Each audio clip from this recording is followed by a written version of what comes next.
estamos con Sedatos. Para nosotros es un privilegio de verdad tener en esta mesa, estar visitándolos a Ángel Polibio Córdoba, realmente un referente a nivel nacional e internacional, sobre todo porque sus encuestas son realmente, históricamente, las más respetadas, porque nunca ha fallado, salvo ciertos criterios ya políticos de otra gente, pero estamos con él y estamos con su mano derecha, que es Nancy Córdoba.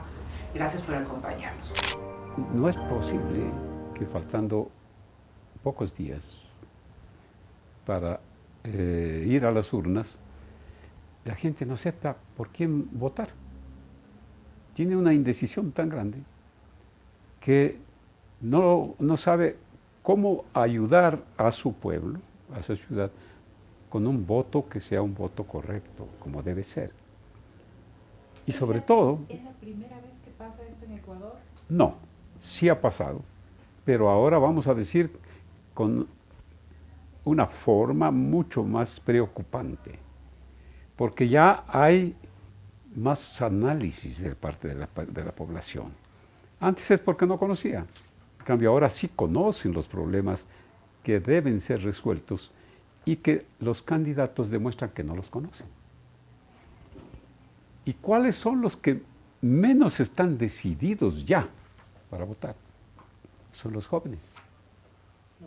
Los jóvenes de 16 años a 18, pues ellos si quieren votan o no votan, pero también opinan, porque ellos sufren ahora las consecuencias de lo que es no tener oportunidad de ir a una universidad o a un colegio, porque simplemente no tienen las posibilidades de hacerlo. Luego, los también de 18 años hasta 25 años, que son personas que quieren incluso combinar su estudio con el trabajo y no tienen oportunidad. Y también están en esa situación, hablando de la cuestión demográfica, las mujeres. También porque hacemos el análisis nosotros por edades, por género, y vemos que los que más tienen pues un desconocimiento de quiénes son los candidatos. ¿Qué es lo que ellos hablan? Son entonces los jóvenes y las mujeres. Y les decimos, y bueno, ¿y por qué no actúan ustedes? Ellos dicen que sí actúan, porque se acercan a aquellos que incluso están optando por ser autoridades, pero que no les dan el chance de analizar con ellos. Lo que analizan o se prestan es con aquellos que les van a hacer propaganda, que van a servirse de, pues vamos a decir, hasta de convencer a aquellos que ni siquiera saben qué es lo que está pasando. Muchas gracias por permitirnos a través tuyo poder hablar hacia la ciudadanía, que es realmente quien está interesado y que merece el respeto de qué es lo que está sucediendo y tener información. Hemos, con nuestra organización mundial que es Gallup International y WIN, nos ha preocupado el tema de hablar sobre la desinformación, de qué manera los electores se enfrentan a una elección desinformados y a través no solamente de qué se trata, de por quién van a votar, para qué van a votar y cuáles son las responsabilidades que tienen cada uno de estos candidatos. Si ellos mismos no saben por qué y para qué van a votar, precisamente viene la decepción y viene esta posibilidad de que en redes o lo que se viene a generar información mal utilizada en medios de comunicación tradicional y no tradicional, que son redes sociales, se genera información y más bien desinformación que permite que precisamente más del 60% sobre el área rural, por ejemplo, este anillo que hablábamos justamente, están mucho más desconectados de lo que está pasando, de para qué es una votación. Y entonces viene la falta de respeto hacia el elector. la necesidad de que exista un real trabajo con la población que merece respeto, ser informado adecuadamente para qué, por qué, qué momento, no solamente el momento en el que se va a votar y qué es lo que va a elegir. La desinformación, cómo se la lleva a cabo, es tremenda. Hoy mismo, después incluso del 26 de enero, que era lo último que se podía presentar de datos, ya siguen saliendo y difundiendo resultados de en páginas de Sedatos, incluso hasta en algunos casos hasta con mi fotografía, en donde dan los datos que a ellos les interesa, con el ganador de aquellos que les interesa, y eso es lo que está pasando en todos los, digamos, el votante está frente a eso. Ahora, y no solamente esto. ¿Se ven perjudicados? ¿Están tomando acciones en ese sentido? Sí, claro. Hemos planteado ya una denuncia, como corresponde, tanto al CNE y a la fiscal, porque no puede quedarse de esta manera. El desconocimiento de los candidatos que sobre sus competencias respecto de la gestión que ellos van si llegarían a ser electos, es gigantesca primero, y luego sobre la problemática de su ciudad, o de su localidad, o de su región, de su provincia, o del país. Cuando tú le preguntas a la población sobre la problemática, ya te va a comentar el doctor Córdoba, pero sobre quiénes son responsables de los problemas del país. Sobre el 83% de los ecuatorianos dicen que los políticos son los responsables de la problemática del país. Luego que el 74% los partidos y movimientos políticos.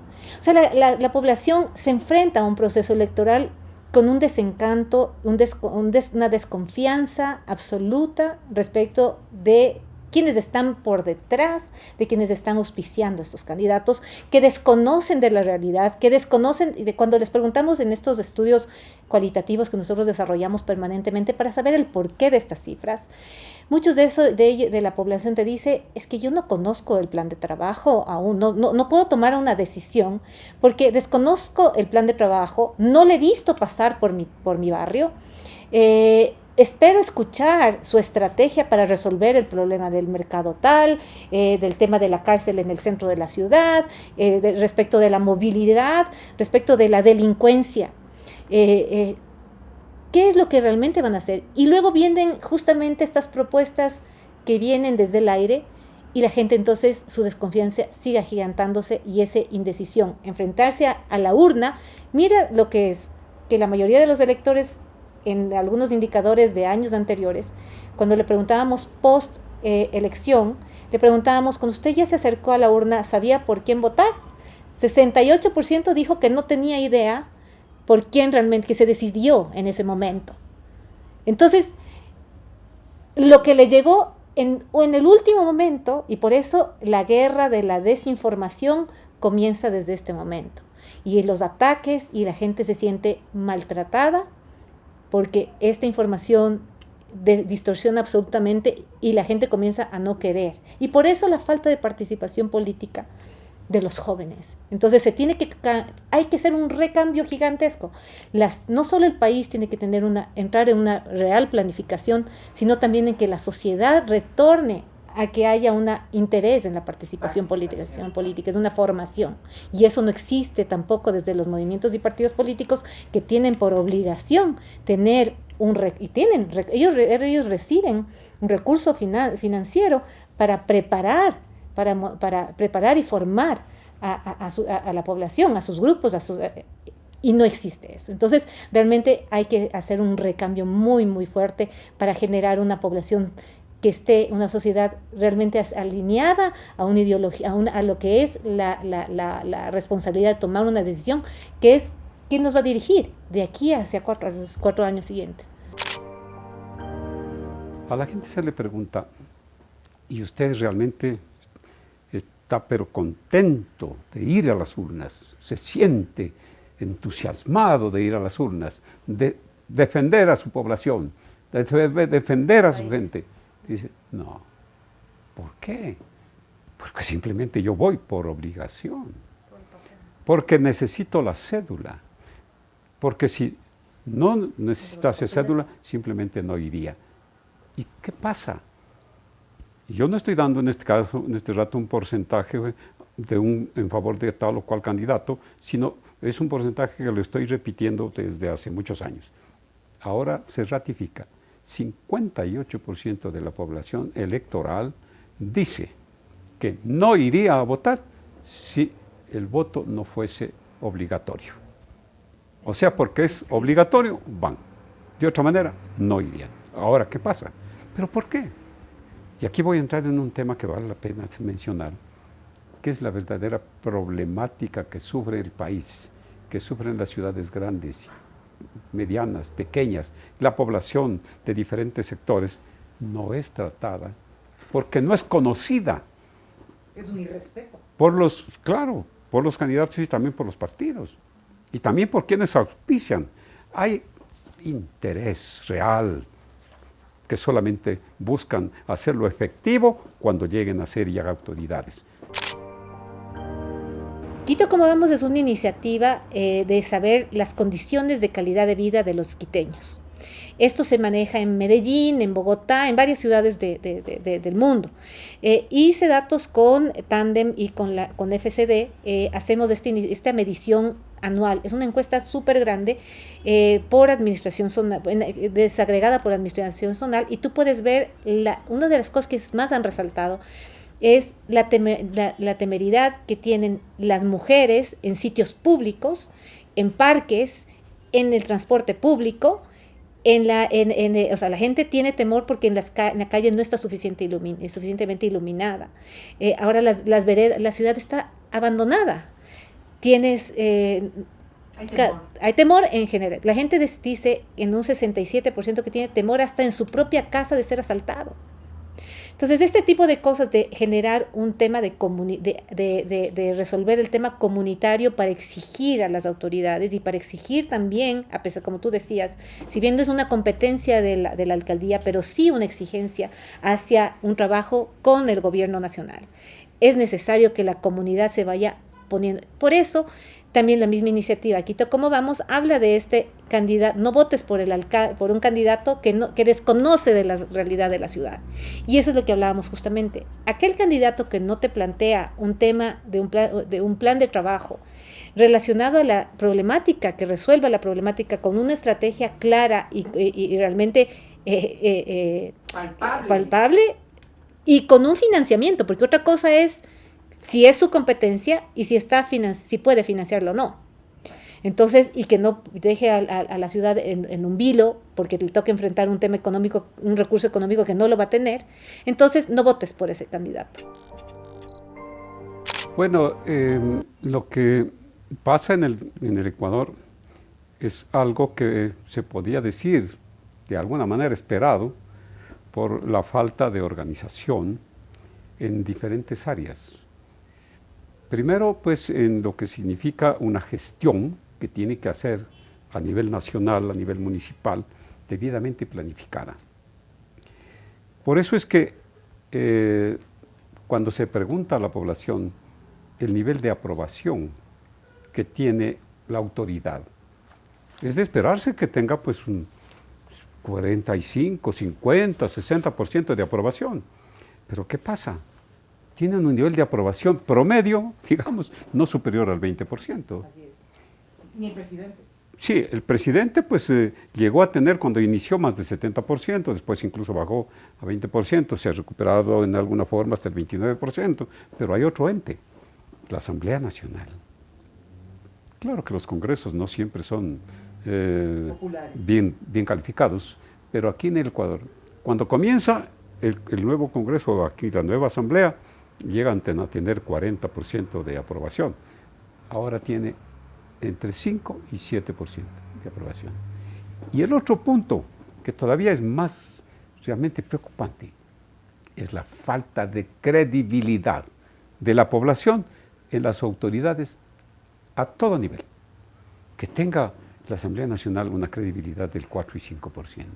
La palabra. Bueno, en la palabra de ellos. Eso es Realmente es algo que no se puede concebir. Y que históricamente jamás ha pasado. Y que no ha pasado. Hemos tenido asambleas o congresos en aquella época, como se llamaba. 30%. Exacto, pero Entonces, nunca llegando a esos y niveles. por eso que lo que comenzábamos a hablar y el título de la conversación era ¿cómo está ese electorado? ¿Y por qué está indeciso? ¿Por qué viene a ser una indecisión superior a la que se ha observado en el pasado? Porque también ahora este problema de la falta que hay de seguridad, de la inseguridad, de los delitos, antes tenía un 6% de preocupación. Ahora tiene 54 y hasta 60%. O sea, ha subido 10 veces. Hasta el día de hoy, del allanamiento del 7 de abril del 2017, nosotros no hemos recibido, Nada. no nos han devuelto papeles, ¿En manos de quién computadores están todas estas de la cosas? fiscalía. No se sabe dónde están. No se sabe dónde Porque dicen, autorizamos para que se retire. Vamos a un lugar y no encontramos. Vamos a otro lado, no encontramos. Porque ahí está la verdad. Porque ahí está toda la documentación que está demostrando que, pues ya se demostró también por peritos nacionales e internacionales, que nosotros en la encuesta a boca de urna, pues que entrevistamos a alrededor de 34,000 personas. Y de ahí sacamos en cuestión de horas el resultado que fue el que dimos a las 5 de la tarde, Nancy en un canal, en otro canal y otro mío, yo también en otro canal, y dimos el resultado. Se fue el sistema durante una hora y tal, le dieron la vuelta a esto. ¿Y qué sucede? Que después, a petición y exigencia nuestra, pedimos de que se haga un peritaje profesional de expertos del país e internacional. Y vinieron los expertos internacionales que eran parte de la Academia de Ciencias de Estadística y Matemática de México y de otros países. Vinieron y no es que fueron a los 32,000 o 36,000 ciudadanos que nosotros entrevistamos, fueron a 7 millones de votantes que estaban en el Consejo Nacional Electoral. O sea, fueron a la base de datos. ¿Y qué sucede? Que la respuesta que ellos a la cual llegaron, el cálculo al cual llegaron, era coincidente con el nuestro. A partir del análisis de 7 millones ¿Qué dijo el juez ante electores? eso? También ya tenemos, que íbamos de nivel en nivel, hasta que llegamos, pues hace datos no hay de qué acusarlo. La verdad cae por su propio peso. Y porque después El tiempo decían, y decía, hace datos no, porque decía esta acusadora, sí, pero al señor Córdoba sí, porque él es el que hace los métodos, él es el que hace toda la forma de calcular, a él tenemos que investigar.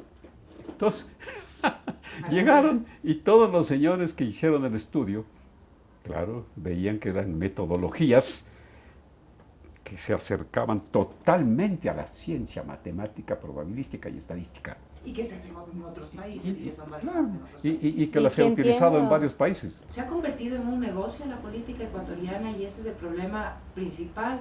Ahora seamos honestos y vamos al punto, porque Muy grave. no puede ser posible que escuchemos que se vendan y se compren puestos en partidos políticos para poder ser candidatos. Bueno, eso pues lo dice ya la respuesta, simplemente la dice la propia población y también dice los acontecimientos que se han observado hasta los últimos días.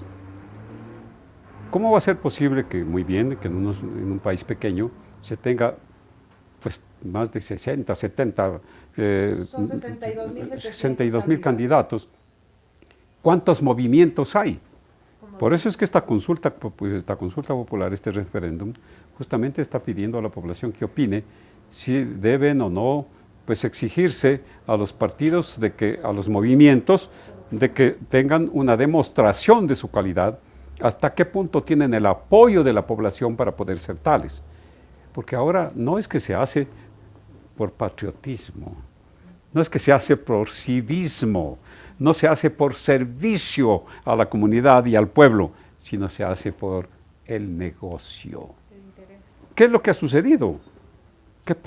Bueno, llegan las autoridades, inmediatamente comienzan los contratos, inmediatamente comienzan las autoridades subalternas que se ponen, lo que se observa a diario.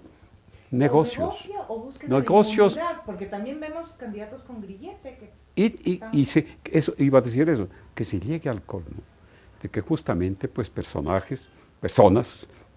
que están sentenciadas, que están demostradas físicamente de que tienen problemas, pues sean también los candidatos. Esa es la razón por la cual la gente no votaría si fuese facultativo el voto. Vota porque es una obligación.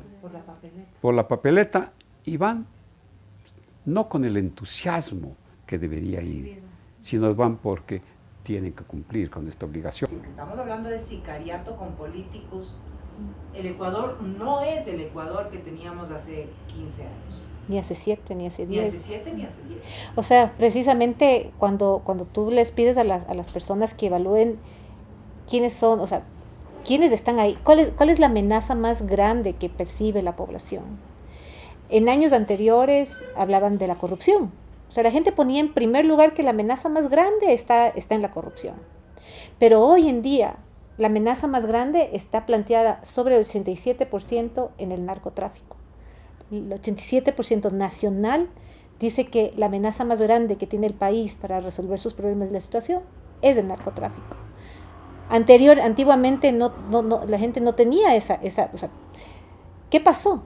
¿Por qué se está dando todo esto? ¿Por qué hay la presencia de todos los carteles que antiguamente el ecuatoriano no había visto esto? Hoy en día ya lo pronuncia el ciudadano común y corriente, ya lo está sintiendo, percibiendo como tal. Y lo ponen inmediatamente a la corrupción en todos los sectores, igual con 86 puntos, y los políticos con 83 puntos. Entonces es transversal. Qué va. Entonces, estás en una ciudadanía que siente que el sistema no está funcionando, y también eso es una amenaza para la democracia. Hay una cantera de información que, si esto llega de manera adecuada a quienes van a ser los nuevos alcaldes y prefectos, deben conocer cuáles son las expectativas y las realidades que están viviendo sus ciudadanos, y que ellos deben, por respeto a esa votación que les adjudicó la decisión de dirigirlos, deben reaccionar y actuar de manera consciente, y actuar y planificadamente, sin corrupción. Que exista un ente que realmente exige, que exista un real control de estos contratos que se van a requerir hacer, pero que haya una auditoría real de que se exija, que se cumpla, pero que también la ciudadanía sea quien audite la gestión que están haciendo, si se cumple o no se cumple el plan de trabajo o las expectativas ciudadanas. Es una realidad muy triste. Es una realidad que no puede continuar. Y la forma como ellos tienen que hacer que la población ya se interese en las elecciones es con un trabajo serio, honrado. Un trabajo como hacen, pues, un buen médico, lo primero que hace es recurrir a los exámenes de laboratorio, en fin, para saber cómo es el diagnóstico que tiene que llegar y cómo va a curar al enfermo. Me ha disgustado y me disgusta tanto, porque nosotros llegamos con toda esta información, después de conversar, si tomamos en cuenta lo que se conversa en un año, pues con más de 30,000 personas, en sus hogares. Y hemos conversado a lo largo de, bueno, yo porque ya soy un poquito mayor que ustedes, más de 3 millones de personas. Entrego la información, les explico, después veo la participación que hace el jefe de su oficina, de todo, menos de lo que dicen los datos, menos de lo que dice la opinión pública. ¿Y por qué? Porque los asesores, los estrategas, tienen otra forma de pensar. Y cuando yo voy donde ellos, digo, déjeme ver qué es lo que dijeron sobre nuestros estudios. Sacan del escritorio lo que yo les dejé sin que lo hayan utilizado. Ni leído. Ni entendido. Peor su autoridad. Entonces, este grupo de supuestos técnicos, supuestos especialistas, son los que hacen gran daño. Estos asesores de todos los campos. Solamente se llevan de algún mensaje que le quieran poner en las redes sociales. Publicistas. Publicistas que llegaron al consejo de decir, lo que usted tiene que hacer es cambiar el color de sus zapatos. Lo digo por la realidad que me ha tocado vivir, que nos ha tocado vivir, que me duele enormemente haber hecho un trabajo constante, permanente, conversando con las gentes de la ciudad, del campo, con los jóvenes, con las mujeres, en fin, y que se les entrega para, este es el problema y esto es lo que debería hacerse, que no es tomado en cuenta. El grave problema es, y ahora regresamos al tema de la falta de formación, no solamente de los políticos en el manejo de información para entender a la opinión pública, porque la opinión pública son los electores, y que el poder está ahí. O sea, entender, exactamente, entender desde los políticos y los asesores que la fuerza está en el elector. Y el respeto merece entender, escuchar y actuar. Precisamente, ¿qué pasa con las autoridades que comienzan a caer en su gestión y en su credibilidad, que es uno de los indicadores más importantes? No necesariamente la autoridad que tiene una gestión que sobrepasa el 55% va a ser nuevamente electa, no necesariamente. Porque la gente dice, bueno, sí ha cumplido en algo, pero ¿qué tanto creo en esa autoridad y en su palabra? Es el indicador más importante. Si yo no creo si mi indicador está por debajo del 30%, es muy probable que no pueda ser reelecto de nuevo. Y todo se basa en que su credibilidad cae cuando no se cumple en las expectativas y por las razones por las que él fue electo. Tengan cuidado con lo que ofrecen, entonces. Tenemos autoridades que fueron electas con indicadores del 50, 45%, y hoy tienen 8%. Ni siquiera de idea querer entrar a la reelección, o sea, ni siquiera su opción. Pero lo más grave de todo eso es que se daña el escenario del civismo electoral por parte de la población. Y de representatividad, exacto. Correcto. Y ahí interviene esta falta de responsabilidad de quienes están alrededor del candidato. El candidato que no respeta a la opinión pública y lo que quieren los electores, y que luego vienen asesores que le dicen que mejor entro al TikTok y báilate una cumbia, y etcétera, etcétera, etcétera. Seguimos insultando la inteligencia del elector. Nosotros somos una institución que es un laboratorio de investigación de información. No somos estrategas, sino somos parte quizás en un insumo para la generación de estrategia. Y somos quienes precisamente podemos observar cuando hay estrategias que no funcionan y estrategias que sí funcionan. Pero hemos visto que aquellas estrategias que sí funcionan son aquellas que respetan y permiten que el candidato se identifique con su elector. El elector que se identifica con aquel candidato que habla su mismo dialecto, quien habla de sus preocupaciones reales, que lo ve sincero, no necesariamente carismático, pero que sea genuino, es aquel candidato que la gente sí va a creer, y entonces su credibilidad le va a permitir la posibilidad de ser electo.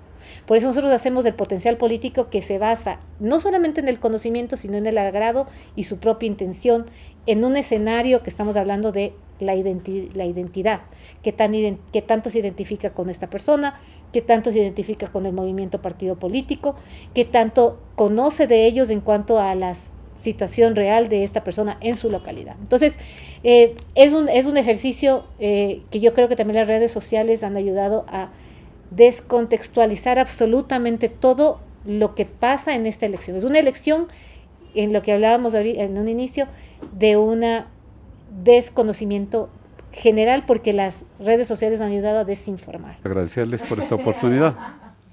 No más que agradecerles porque... ¿No podemos hablar algo del libro rápidamente? Bueno, este libro es el que está ahora convirtiéndose en la segunda edición. Vamos a hacer una nueva edición de la primera publicación para que quien quiera, pues cuando esté en el lanzamiento de los dos, de la segunda edición, se lleve los dos, los de la primera y de la segunda edición. La importancia de la opinión pública. Es la fuerza de la opinión pública, y en la segunda edición dice, la fuerza de la opinión pública permite vencer las crisis. Gracias de verdad. Muy bien. Gracias de verdad.